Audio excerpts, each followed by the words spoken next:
O que há por trás da figura serena e imponente de Oxalá? Por que ele é considerado o orixá mais respeitado do panteão africano? Como um simples erro de julgamento fez com que um rei poderoso carregasse um velho nas costas em sinal de arrependimento? Qual a relação entre Oxalá e a criação do mundo? O que uma galinha da Angola tem a ver com a morte? E como um orixá pacífico se tornou um grande guerreiro a ponto de inventar o pilão para acelerar suas batalhas? Neste vídeo, vamos explorar as lendas, os símbolos e os arquétipos desse orixá, sua dualidade entre o jovem e impetuoso Oxaguian e o velho sábio Oxalufã, e como suas histórias influenciam a cultura afro-brasileira até hoje. Epa babá, vamos começar? Orixá masculino, de origem Iorubá, Nagô, bastante cultuado no Brasil, onde costuma ser considerado a divindade mais importante do panteão africano. Na África, é cultuado com o nome de Obatalá. Quando, porém, os negros vieram para cá, como mão de obra escrava na agricultura, trouxeram consigo, além do nome do orixá, uma outra forma de a ele se referirem, Orixalá, que significa orixá dos orixás. Numa versão contraída, o nome que se acabou popularizando é Oxalá. Na África, todos os orixás relacionados com a criação são designados pelo nome genérico de Orixá Fan-Fan. O mais importante entre todos eles chama-se Orixalá, ou seja, o grande orixá, que nas terras de Igbo e Ifé é cultuado como Obatalá, rei do pano branco. Eram cerca de 154 orixás, mas no Brasil e na Europa a quantidade reduz-se significativamente, sendo que 2, orixá Olufon, rei de Ifon, Oxalufã, e orixá Oguian, o comedor de inhame e rei de Egibó, Oxaguian, se tornaram as suas expressões mais conhecidas. Oxalá é o detentor do poder procriador masculino. Todas as suas representações incluem o branco, um elemento fundamental dos primórdios, massa de ar e massa de água, a protoforma e a formação de todo o tipo de criaturas no Aie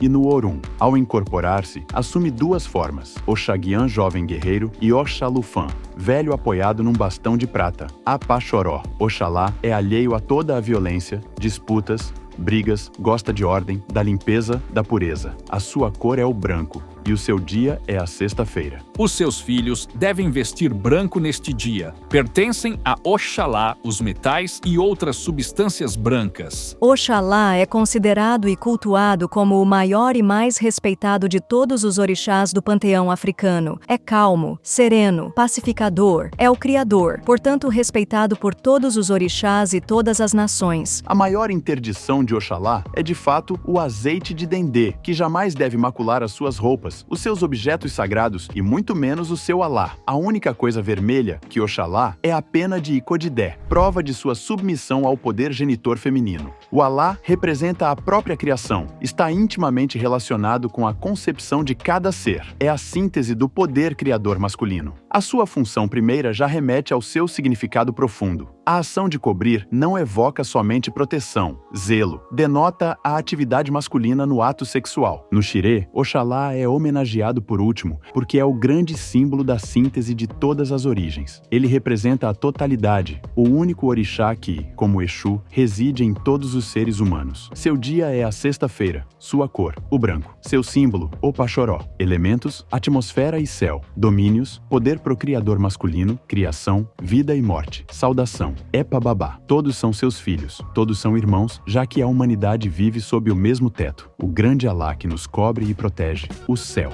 Os filhos de Oxalá são pessoas tranquilas, com tendência à calma, até nos momentos mais difíceis. Conseguem o respeito mesmo sem que se esforcem objetivamente para obtê-lo. São amáveis e pensativos, mas nunca de maneira subserviente. Às vezes chegam a ser autoritários, mas isso acontece com os que têm orixás guerreiros ou autoritários como adjuntos. São muito dedicados, caprichosos, mantendo tudo sempre bonito, limpo, com beleza e carinho. Respeitam a todos, mas exigem ser respeitados. Sabem argumentar bem, tendo uma queda para trabalhos que impliquem em organização. Gostam de centralizar tudo em torno de si mesmos. São reservados, mas raramente orgulhosos. Seu defeito mais comum é a teimosia, principalmente quando têm certeza de suas convicções. Será difícil convencê-los de que estão errados ou que existem outros caminhos para a resolução de um problema. Para Oxalá, a ideia e o verbo são sempre mais importantes que a ação, não sendo raro encontrá-los em carreiras onde a linguagem, escrita ou falada, seja o ponto fundamental. Fisicamente, os filhos de Oxalá tendem a apresentar um porte majestoso ou, no mínimo, digno, principalmente na maneira de andar e não na constituição física. Não é alto e magro como o filho de Ogum, nem tão compacto e forte como os filhos de Xangô. Às vezes, porém, essa maneira de caminhar e se postar dá lugar a alguém com tendência a ficar curvado, como se o peso de toda uma longa vida caísse sobre seus ombros, mesmo em se tratando de alguém muito jovem. Para que o filho de Oxalá tenha uma vida melhor, deve procurar despertar em seu interior a alegria pelas coisas que o cerca e tentar ceder à sua natural teimosia. No Oxalá mais velho, Oxalufã, a tendência se traduz em ranzinzice e intolerância, enquanto no Oxalá novo, Oxaguian, tem um certo furor pelo debate e pela argumentação. O tipo físico de Oxalufã é frágil, delicado, friorento, sujeito a resfriados, compensa sua debilidade física com grande força moral e seu alvo a realizar a condição humana no que tem de mais nobre. É fiel no amor e na amizade. Oxalufã é o poente. O tipo Oxaguian é um jovem guerreiro combativo. Normalmente tem boa aparência, podem ser altos, baixos, forte e magros, pois seu arquétipo não o traduz. Não é agressivo nem brutal, teimosos, individualistas e altruístas. Não despreza o sexo e cultiva o amor livre. É alegre,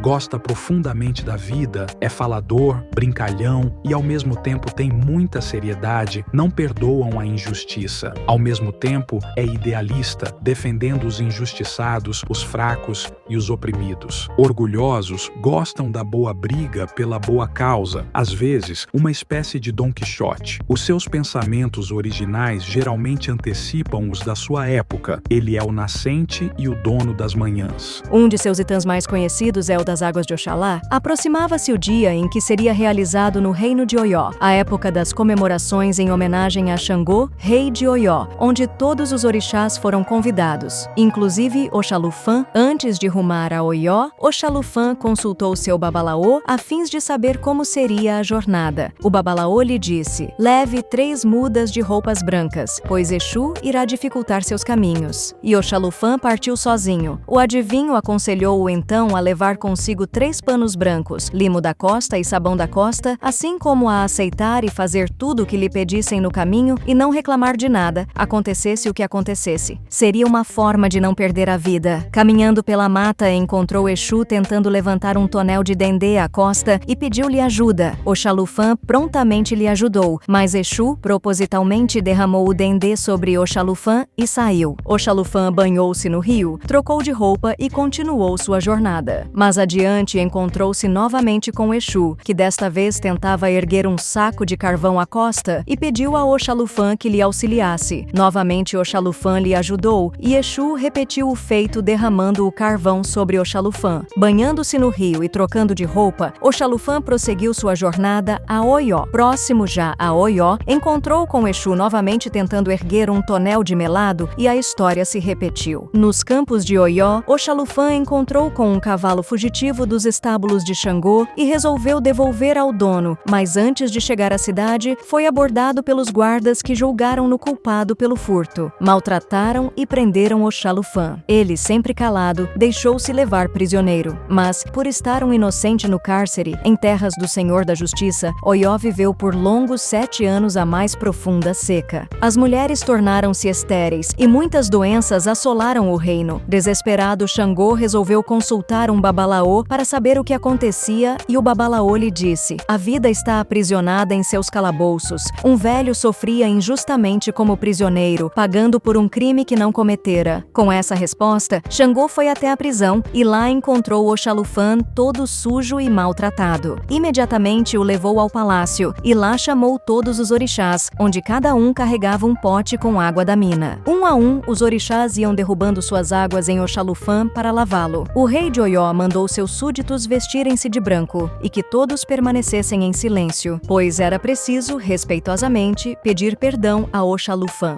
Xangô vestiu-se também de branco e nas suas costas carregou o velho rei. E o levou para as festas em sua homenagem e todo o povo saudava Oxalufã e todo o povo saudava saudava Xangô. Outro Itã é o de como Oxalá aprendeu a produzir a cor branca. Certa vez, quando os orixás estavam reunidos, Oxalá deu um tapa em Exu e o jogou no chão todo machucado. Mas no mesmo instante, Exu se levantou, já curado. Então Oxalá bateu em sua cabeça e Exu ficou anão. Mas se sacudiu e voltou ao normal. Depois, Oxalá sacudiu a cabeça de Exu e ela ficou enorme. Mas Exu esfregou a cabeça com as mãos e ela ficou normal. A luta continuou até que Exu tirou da própria cabeça uma cabacinha. Dela saiu uma fumaça branca que tirou as cores de Oxalá. Oxalá se esfregou como Exu fizera, mas não voltou ao normal. Então, tirou da cabeça o próprio axé e soprou-o sobre Exu, que ficou dócil e lhe entregou a cabaça, que Oxalá usa para fazer os brancos. Há muito tempo, a morte instalou-se numa cidade e dali não quis mais ir embora. A mortandade que ela provocava era sem tamanho e todas as pessoas do lugar estavam apavoradas. A cada instante, tombava mais um morto. Para a morte, não fazia diferença alguma se o defunto fosse homem ou mulher,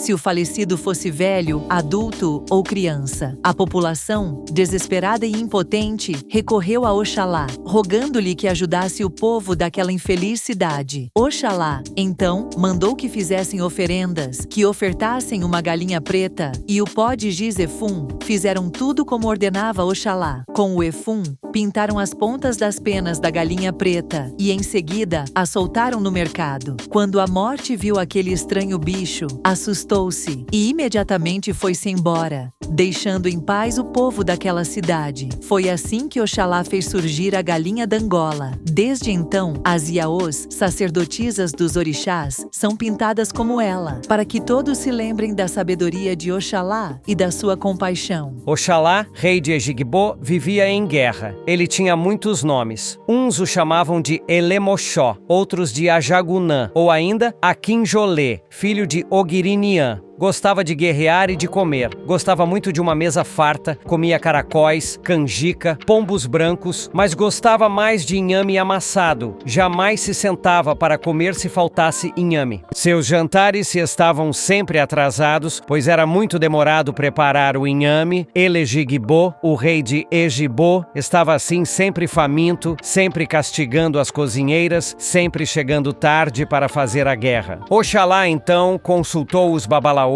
fez oferendas a Exu e trouxe para a humanidade uma nova invenção. O rei de Egigbo inventou o pilão e com o pilão ficou mais fácil preparar o inhame. E Elegigbo pôde se fartar e fazer todas as suas guerras. Tão famoso ficou o rei por seu apetite pelo inhame, que todos agora o chamam de orixá comedor de inhame pilado, o mesmo que Oxaguian na língua do lugar. Oxalá não é apenas um orixá, mas uma força que molda a criação, a paciência e a sabedoria. Seja como Oxaguian, o jovem impetuoso que desafia as regras, ou como Oxalufã, o velho sereno que carrega o peso do mundo, suas histórias nos ensinam sobre humildade, arrependimento e transformação. Seu erro ao desafiar Exu mostram que até os mais poderosos precisam reconhecer suas falhas. A criação do mundo, a invenção do pilão e o simbolismo da galinha d'Angola revelam que sua influência vai muito além do espiritual. Ela está presente na cultura, nos rituais e na própria forma como interpretamos o destino. Se você gostou dessa viagem pela mitologia dos orixás, não pare por aqui.